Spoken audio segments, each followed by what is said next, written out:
Welcome to the Football Guys Dynasty Show. It's me, your favorite professional nerd, Jagger May. Joining me, as always, is our Dynasty captain, Jeff Bell. And as always, guys, before we do these rookie videos, I need to give you the skinny that we probably know the guy that you're talking about. We just want to give every prospect enough time. So we're only going to talk about 4 tight ends today. We know about Harold Fannin. I won't shut about Harold Fannin. Whatever other guy that you like, we probably know about, and we will get to them. And I will have an article highlighting 10 or 12 tight ends. I'll write to I get tired or I don't have any. I don't know yet, but I'll post that in there. I'll also talk about linebackers and some edge players. If you guys want that article, just comment and I'll just give it to you that way. But that's for the IDP folks. But we're going to jump right into it. We're going to have a little bit more structure. We'll give you a little bit of preview of the player. Then we're going to go by the strengths, and then we're going to go by the weaknesses. Jeff gave me the players, but I'm the one who named the strengths and weaknesses, so he's going to argue with me if he disagrees. So we're going to start with Colston Loveland. He's Mr. Popular right now. That's someone everyone knows. He was a lot of people's tight end one coming into the season. That has shifted for me, but that doesn't mean that he's not good. That just means that other people have leapfrogged him. In case you don't know, he's over at Michigan. Modest size. His production is as good as anyone in Michigan because they don't throw the ball. But when he's on tape, he's not bad. Jeff, I'm assuming you've watched enough Michigan because as someone who watches tape, Michigan last year is a team that you've probably watched every game because you're watching the whole iron sharpens iron. For with that, we'll jump right into the strengths. I have him as a polished route runner and an excellent blocker. Jeff, would you agree with that? I would. I think he's a refined player at the position. That's the biggest thing that he gives is just solid. You know the program that he's been in. You know it's very similar. Like AJ Barner, I think, is a similar type player where you see him come in immediately, and he came out of that Michigan program after splitting reps with Loveland last year on that national championship winning team, and now he's the Seahawks tight end of the future. We saw Noah Fant out. He played 85% of the snaps this past week as a rookie. You get that immediate involvement. You know exactly what he is. He's going to be an inline type guy that maybe can occasionally split him out, but I don't think super often. I think he is going to be more of that inline guy. He's a little bit light at 245 to be a little bit more of a move tight end probably than some of these bigger 265, 270 pound tight ends. But, I don't think that you have major questions about him in the technical aspects of the position. No. And Michigan, they moved him around a little bit more this season than they had. And I think that's just out of necessity. But I don't see that happening often in the NFL. And to be honest, I think he would lose a lot of his value flexing him out that often because he reminds me a lot of George Kittle. And 245 is on the, I'd say, lighter end. There's not a lot of guys that are 260 plus in this class. Like the heaviest is it's like 250, 260. The only guy's 260 is like Oscar Delp, and that's not someone that you want to draft. And is he? No, he's 245 as well. A lot of lean folks in this draft.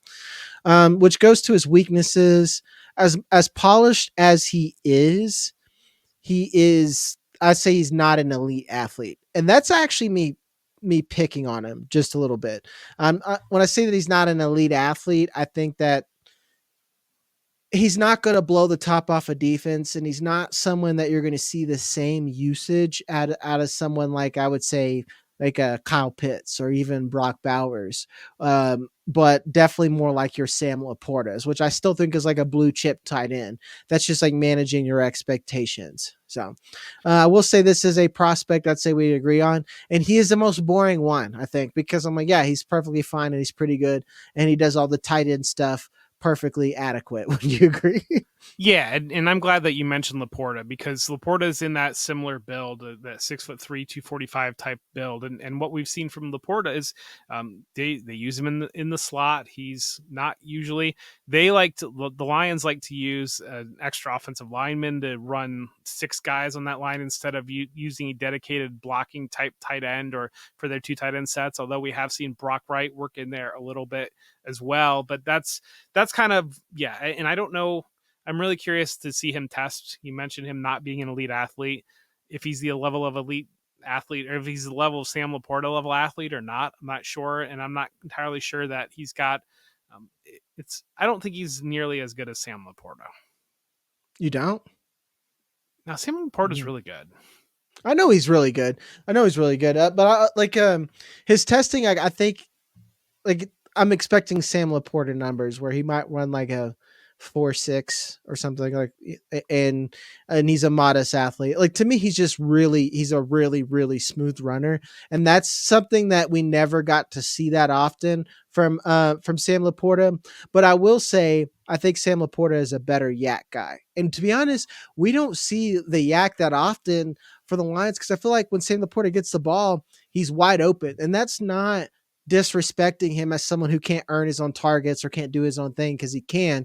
It's just more that Ben Johnson really schemes. He cooks it up really well. It makes it easy for everyone, and that's something that you love to see.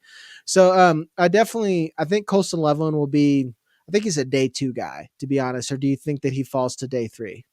No, I think he goes day 2. I think you're going to see a lot of tight ends go day 2, and we'll A probably whole talk about run. it. We talked about it a little bit earlier this week, but we'll talk about it more this episode. Yeah. I agree. Before we go any further, we got to pay some bills. Hit the like and subscribe button. I know you guys really trickle in these rookie videos. Are like tend to be slow burns. We're gonna keep doing it. So you go ahead and subscribe. We're gonna have a whole rookie guide where we're really getting in here. This is for lack of a better word, this is just the tip, guys. And we're gonna just tip the iceberg, and we're gonna go. Um, uh, uh, I can't get rid of this reference. We're going to go even further down the rabbit hole. And go to footballguys.com/plans.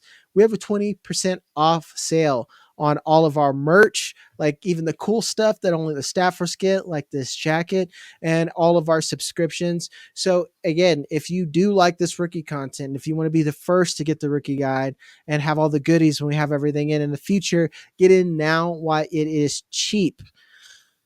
With that being said, we're going to move on to someone else. Jeff, you say I am too low on your boy, and that is Tyler Warren. His strengths: elite catch radius, and I mean elite. Like all of his highlights, we've seen the Penn State highlights. If you're a college football junkie, you've seen it. A strong yak runner, an elite blocker. He looks like an Iowa tight end. This dude is like they move him around everywhere. Really tough, really good yak player. His weaknesses: average burst, average route runner. What I mean by burst, like once he gets down the field going, he's like a freight train, but he's not really going to be juking anyone out of their shoes.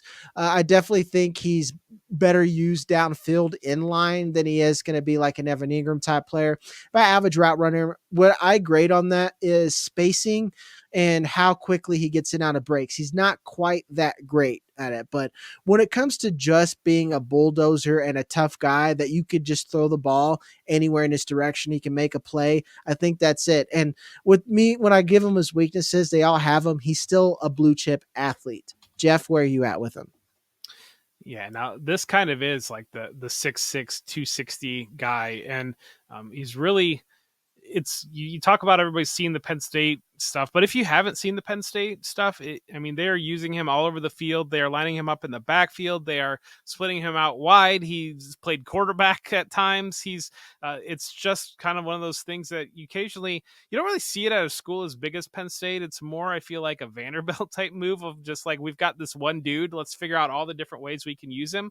But that's really what the Penn State offense has kind of come down to this year with Warren.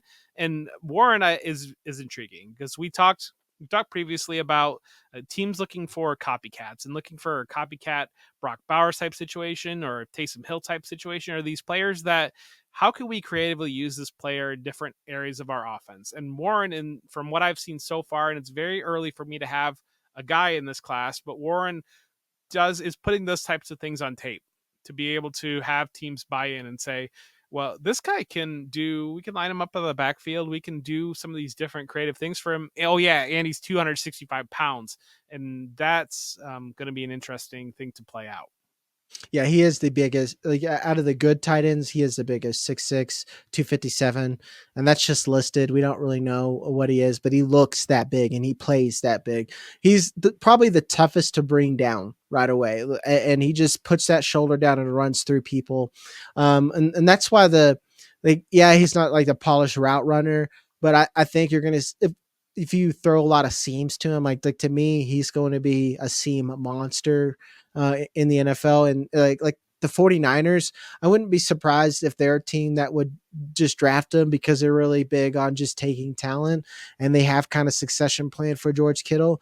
At the same time, I think people wish cast that sometimes the whole succession plan for tight ends because the good tight ends just don't seem to die. I don't remember seeing Tony Gonzalez just like he sucks. I've never seen like a Tony Gonzalez suck season. Tony Gonzalez said, "I'm done now." You know? I mean, yeah, like you had Jason Witten retire for like a couple years, and he was just kind of like, maybe I'm bored. I might come back and play football again. And you're like, oh, he's just starting. It does seem like tight ends more than any other position. They just get bored and like I'm gonna go play golf now. Like it's Yeah. I've done the I things. want to Like see my kids. You yeah, know? yeah, exactly. But I think that you talking about yak, and I think yak is incredibly important for the tight end position, and that's often what you see. The guys that you'll have these big lumbering tight ends or like these guys that and if they're not able to shake somebody, if they're not able to punish teams after the catch, you're just not getting a lot there because I think it can be difficult for tight ends to operate in the middle of the field or the areas that they do and to get open. And then oftentimes where you see the big plays that will come out of the tight ends, just think about George Kittle, how many times you've seen him basically angry run a guy, or even Travis Kelce, the way that he doesn't do it quite the same way as Kittle, but he's really nimble and he's really just kind of able to make himself smaller more or less and like bounce off guys and do those types of things.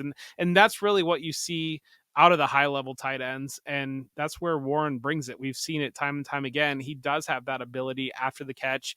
And that is something that instead of some of these other tight ends that we'll talk about a guy here from Oregon that I don't know that I've seen a lot of after the catch. I've seen good ball skills from him, but I don't know if I've seen a lot of it after the catch, and certainly not to the level of Tyler Warren. Yeah, yeah, you've good eyes, Jeff, because that's what I see with Terrance Ferguson as well. And I miss this with Colston Loveland. What I like about him as a polished route runner and why the difference between him is like he gets skinny to get by people, and a lot of tight ends don't do that. Tyler Warren doesn't do that, but that's not a problem because when you go to the yak side, I like to say that with tight ends, I don't care how you get yak as long as you do it, but they tend to be movers and shakers. Tyler Warren is a mover. He's just like, cool, I'm going to run through you. I don't care. And then like some of these other guys, like some other dudes I really like Eli Stowers, Harold Fannin, they are shakers. Like, yeah, they could put their shoulder down, but they're going to try to juke you or get around you more than they're going to run through you. And that's not a problem. It's just how they do things. And then with my film grade, the yak is a big component, specifically even more than for fantasy. So it was interesting how I'm kind of working that around is like what makes just a good tight end and what makes like a good fantasy tight end. And yak is crucial because if you're not going to get the amount of hyper targets as someone like a wide receiver, you need to do the most meaningful stuff with those targets when you get them. And that's why the catch and fall down guys like Dalton Schultz kind of just hang in the middle. Yeah. Yeah, dude, I love that. And that's one of the things that I'm not the biggest fan on. I think numbers wise, Jake Ferguson's yak looks okay numbers wise. To me, he's not a big yak guy. I think he's a lot No. more and a lot of and there's it's important when you're watching like how this plays out because I think Ferguson, what you see from him and why his yak ends up decent is there's a lot more targets closer to the line of scrimmage where he's able to pick up 5 to 7 yards before he's running into somebody versus a tight end that you're working 9 yards downfield or so and he's getting a guy on him right away and he's making that guy miss and turning that in, or he's stiff arming the guy and still driving him. And you're not seeing those types of, you don't see it out of Dalton Schultz. I don't see a lot of it out of Jake Ferguson. Like Hunter Henry, I feel like is a classic example of that, where you just he's big and he gets downfield and he's got good hands, but he's just not punishing guys after the catch or able to break the big plays.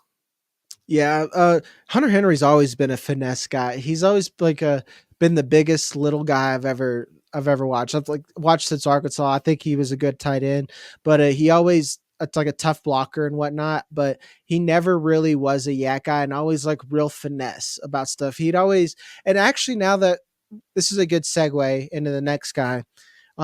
It's Terrance Ferguson because now that I'm talking about this out loud, that's kind of what he reminds me of. And I think Terrance Ferguson has less polish than Hunter Henry as far as a receiver because his strengths, elite size, big dude, 6'6", looks big, elite blocker, really good hands. His weaknesses, average burst and an average route runner. And this is just sometimes when he gets the ball, it's it's the closing speed when you look at when you're scouting players, the guys that pull away and the guys that you see defenders quickly roll up on. And with these tight ends, like the closing speed's pretty quick on him and he can lower his shoulders. To be honest, he just looks lazy sometimes, Jeff. Like sometimes I just feel like he just half-asses through there. Sorry, Joe. And I'm just like, bro, you're like 6'6". What are you doing? Just like play bigger, like run a crisper route and you might have earned that target. Yeah, it's very much more of a finesse player than I think what you want to see out of the position, and I do think he's got excellent hands. I've seen him make Mm-hmm. some catches where the ball skills are definitely there, and it kind of reminds me of like the Dalton Schultz type of a guy, where like he might get that label of like quarterback's best friend because he's like there to catch these 5-yard passes, or like he's reliable in that area, but then I just don't know that there's a ceiling there, I think is probably my biggest concern on it. And really, when it gets down to it, you're looking at tight end as a one off position, or, two or three, depending on if you're in a premium type format and you've got high end guys. We see the same type of guys and really end up as those high end type and tight end guys, and Ferguson doesn't profile as that, whereas like a Tyler Warren does potentially profile as that. It's just not a bet that I'm going to make very often. I know I have him.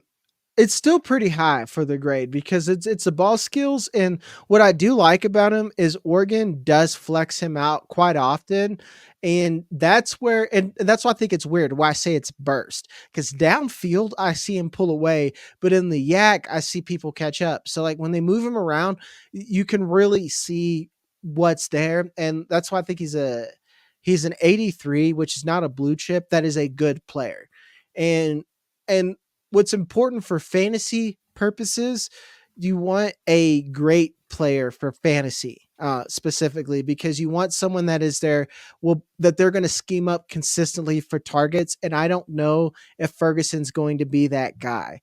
And I think he could be a Tyler Conklin would be like his floor. Hunter Henry would be his ceiling. And that's something to keep in mind. And I had him a lot higher, but now that I have more tape, this is how this works, guys. Is like you see players, you have a small sample size, so you make big sweeping assumptions. Then you get more tape, and then you get more guys, and then you have a bigger sample size, and then you can kind of whittle down the elite from good. And that's how someone like Ferguson gets moved down, because he'll be a significant faller within my big board, but overall he's all right. Like he's all right. Like I'm probably going to draft Ferguson if he goes day 2 and has a decent landing spot, but it's just depending on how high. The next one is a weird player and someone that the real draft sickos love, but I'm having a hard time getting overly excited for. It is Oronde Gadsden II. His strengths, he is an elite receiver. That's because he played receiver. He's only played tight end for a season. They've only listed him for that, which brings me to my weaknesses. He is a poor and inexperienced inline blocker. You could put he's an inexperienced tight end, but again, he is a good receiver. He's just not very good. You see him try to pull around and make those blocks, but he doesn't anchor for him where he throws his shoulders like a chip block. And so people olay him and get around. That's going to be a problem. So I think everyone's going to really like his tape, but unless a team really designs a role for him, I have a hard time seeing him making it in the league right away.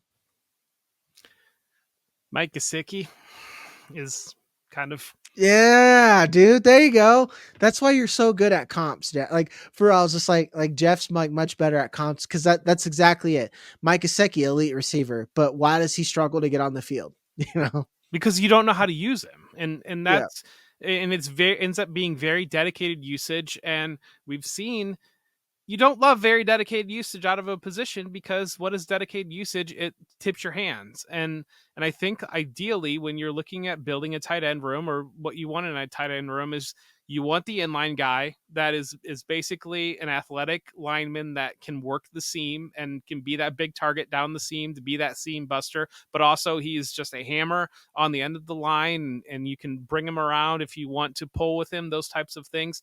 And then you want the hybrid guy that is kind of he's a little bit of fullback, little bit slot Johnu receiver, a Smith. little bit Isaiah Likely, like Jonnu Mhm. Smith, like Brock Bowers is the elite model of that. And you really look at what look at the Raiders, what they've done, and they haven't done a fantastic job of team building. But on the high end, assuming it works out, you got Michael Mayer as that inline guy, and you've got Bowers as the offensive weapon. Or you flash back those that have fouled long enough. Think about Rob Gronkowski and Aaron Hernandez. I mean, that is the elite version of it, where you've got Gronk as the big guy that can get downfield and make those plays, and he's just a hammer when it comes to blocking. And you've got Hernandez that is a hybrid player, that he can be a fullback on one down, or he can be a slot receiver on another down. And when you have that combination, it's lethal. When you have a guy like Mike Gesicki, you just kind of have an extra slot receiver, and you can't really use him as an inline tight end. You can't really use him out of the backfield. He's fine. He's got good ball skills. He can get downfield and make plays. We see for the Bengals when T. Higgins is out of the lineup and they need that extra receiver, he works in a little bit better in that area. It's just I don't know what you have with Gadsden, and I do feel like that has been for all the league's ability to kind of work with these tweeners and figure out how to use them. It seems to be that type of player where they've really struggled to kind of click, to get that 6'5", 6'6", 235, 240 type pound, that guy that he's not really anything but a big slot. Yeah. And it's like and it's a theory is like don't have them block. I'm like that's not how it works, guys. That's like you take away the versatility of having a player of that well. So okay, if I'm not going to have him block, why not I just have a receiver who can really separate? Like instead of just having a Oronde Gadsden there, I could put a Rashee Rice there, and then have even more of that mismatch a different way, where basically Rashee Rice on a seam against Patrick Queen. That's 6 every time, depending on what coverage is out there. If he doesn't have safety help, whereas like Gadsden is gonna make a one-handed catch, that's gonna look really good for ESPN. But you know what a team really wants? 6. And that's where they're gonna think. Well, and think about it this way. The easiest way I think to think about it is you want the ability to play spread offense. Everybody's out. We're spread you out wide, and if you are in a heavy set defensively, you've got a problem. You want the ability with the exact same personnel to also say, okay, you've got 6 defensive backs on the field. Now we're going to line up in the eye and we're going to run the ball down your throat with the exact same personnel. And that is what you want. And that's where you want these players that fall into certain archetypes, and even the tweener type guys that can do this job and that job, instead of the guy that is very much a specialist and, like I said, a big slot. Yeah. And another guy in this draft class, I think he is a better version of um what Oronde Gadsden is. And you actually spoiled it. You said a Vanderbilt type guy. It's Eli Stowers for Vanderbilt. Yeah. He's a smaller dude, but you know what? He's played tight end forever because he's not Tyler Warren, but he can set a block and get in the way. Whereas like Oronde Gadsden, he gets Olayed, is what you call it in football. Really, like you're like, oh, okay, you're a minor inconvenience. I have to get around, and you're a borderline dummy. And especially when you have versatility on defense, that is a huge liability. And I told you, Jeff, that I felt like my algorithm, and I say algorithm, guys, I grade stuff and then I weigh it to spit out a score. It's not like an algo where I'm putting in stats because that's not the way I view things. But it was broken because I looked at Oronde Gadsden and he came out in the green, and I'm like, that's not good. I was like, yellow 74, that's a specialist, because like the yellow is where I tell in any prospect, if you're in the yellow, that is a specialist, or you might not just be good at anything. And those are the trap players, or they get a landing spot, and those are the boom ones. And this is where I worry. And a little bit of spoilers on some of the other tight ends that we're going to talk about. But that is it for this prospect preview, guys. We're going to cover more tight ends. Like I said, this isn't it as far as the only ones that we know. This is what we're going to do for this video. We're going to cover quarterbacks next week. That we're There's not a lot of quarterbacks, guys. We really need to talk about 5, and then everyone else you probably shouldn't be drafting, or you're going to be picking them up on the waiver wires. But that is exciting to talk about. Everyone loves talking about quarterbacks. Tomorrow we'll have our trade show. And like I said, if you guys have any questions or anything like that, go over to put those in the comments. If you're on the listener league, we are going to pull next week's trade show, or not listener league. If you're on the audio side, we're going to pull next week's trade show from those reviews. So leave 5 stars and your trade questions, and I will get those pulled over. As always, I'm Jagger May. That's Jeff Bell. Love you, and we will see you on the next one.